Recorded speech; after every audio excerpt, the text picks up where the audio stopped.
The Joe Rogan Experience. No, I'm 34 this year. Yeah. Well, you look great. Thank you. When did you start training?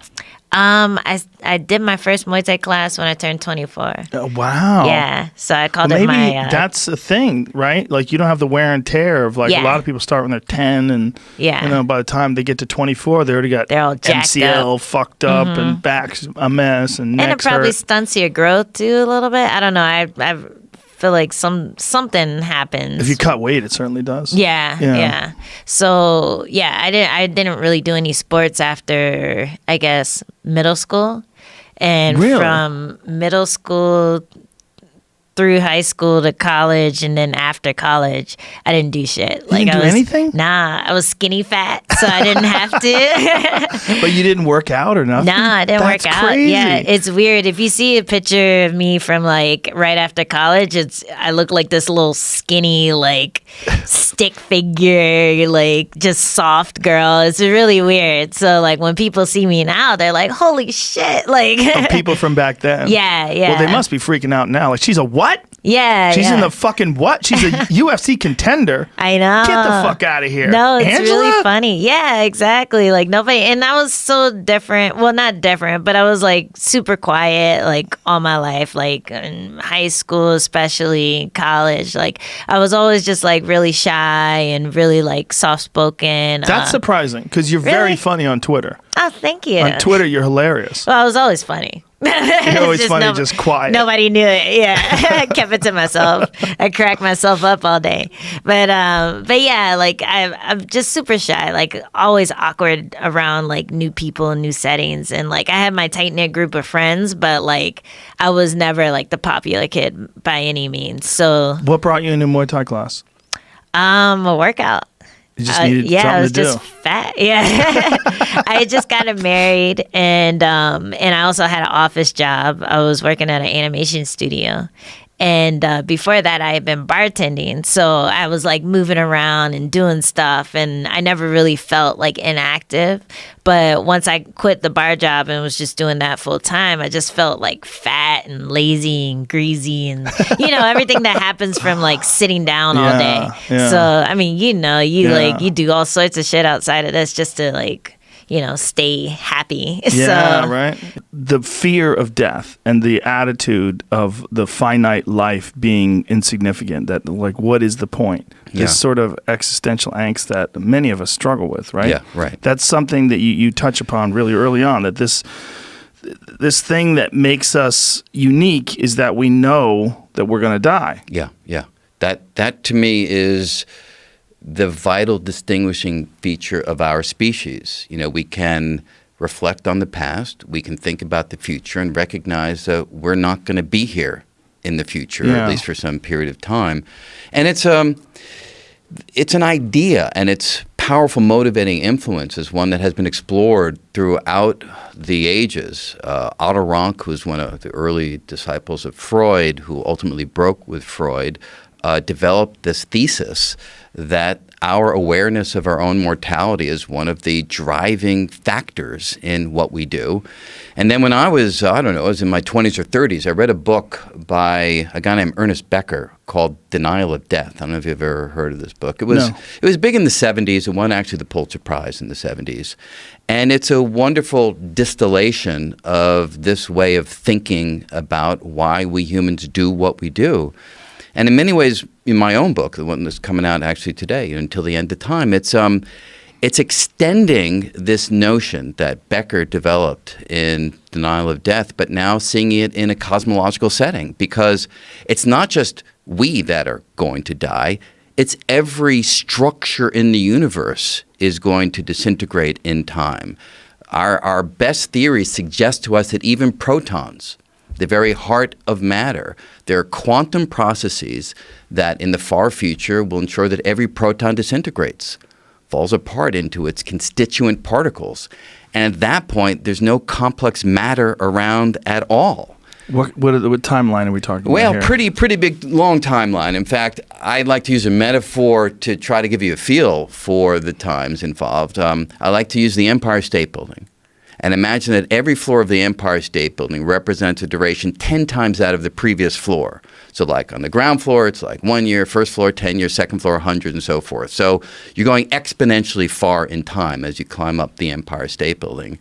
And in that scheme of things, everything from the Big Bang until today, you're about at the 10th floor, 10 to the 10 years, 10 billion years. And as you go forward, you are looking at things very far in the future. And to answer your question, we think, and I underscore think because we're now at the speculative end of our theoretical ideas, protons will decay roughly in, say, by the 38th floor. So 10 to the 38 years. And I get a phone call via a buddy of mine from college, connects me to this guy, this Icelandic guy. I've never met him before. His name's Fionn Paul. Don't know his story. I do now. He's an absolute legend. And he says, "Hey, man, you were just in Antarctica, right?" And I was like, "Yeah." And he's like, "I think we should go back to Antarctica." And I was like, "All right, well, what are you thinking?" He's like, "In a rowboat.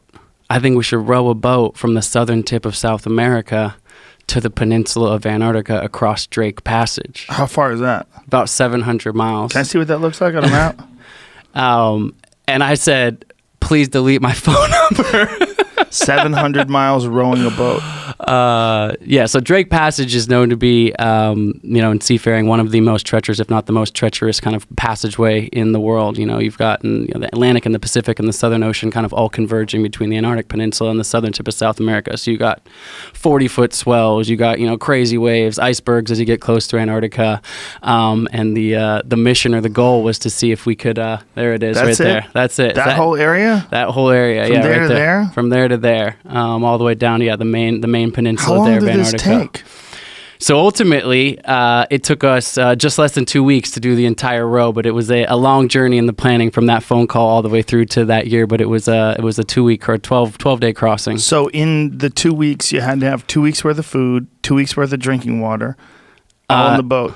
Yeah. So, water actually, we have a desalinator. So off of solar panels, everything's solar. There's no engine, no sail, nothing like that. It's just completely human powered rowing. They have a portable desalinator? Yeah. How big is it? It fits inside one of the tiny so the boat's tiny. The boat's like 25 feet long, 3 guys rowing at a time. So there's 6 of us total in the team ultimately. Barely anywhere to sleep in this tiny little compartments like the size of sleeping in the back of a, hatchback of a Honda Civic or something like that. But yeah, so you've got this desalinator that's basically kind of in one of the central compartments. So it's probably maybe 2 feet by 2 feet square, something like that. And doesn't make water real fast. You can make 10 liters of water in an hour or two, depending on how hot the sun is. Good. But it gets it done. Yeah, it gets it done. Does it taste like whale dicks? What does the water taste like? It was weird. As we got closer to Antarctica, I think it started messing up because it got real salty. It wasn't doing quite as good of a job. The water near Antarctica was 1 degree Celsius, so 33 Fahrenheit, practically frozen cold water. And I think that was kind of starting to tweak out the system. They don't want my money. They don't want anything I have to offer them. I want what they have. That was sort of a game changer moment for me. I want to figure out how to be connected with nothing. What did these guys do all day? I don't know. They all did different stuff, I think. Yeah?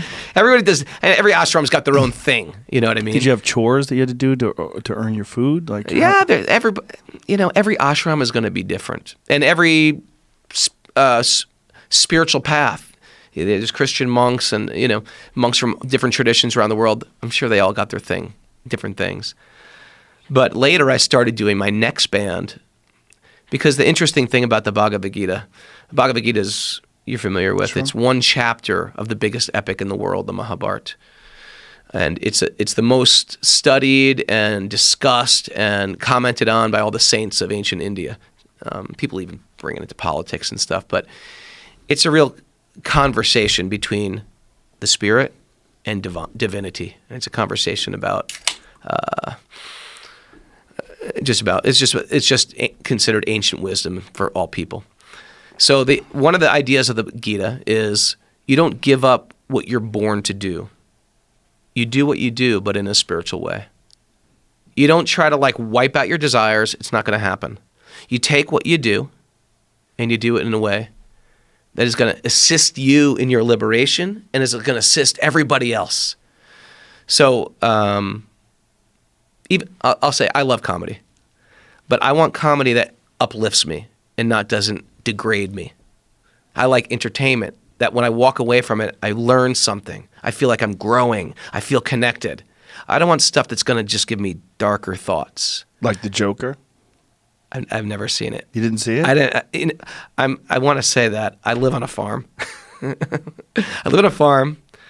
I rarely watch anything except comedy. I love comedy because I think laughing's important. But I don't watch so much TV. So I'm pretty. If I do go to the movies, it's out of like with my wife. We want to get away from the kids. We want to do something. Right. But there's no plan on what to watch. But I'm open to good ideas. The Joker's a really good movie, but it's really dark. It's really dark. Like you walk out of there feeling really confused. Like you're like, did I like that? I don't know if I like that. I know it was awesome. I know it was really well done, but did I like that?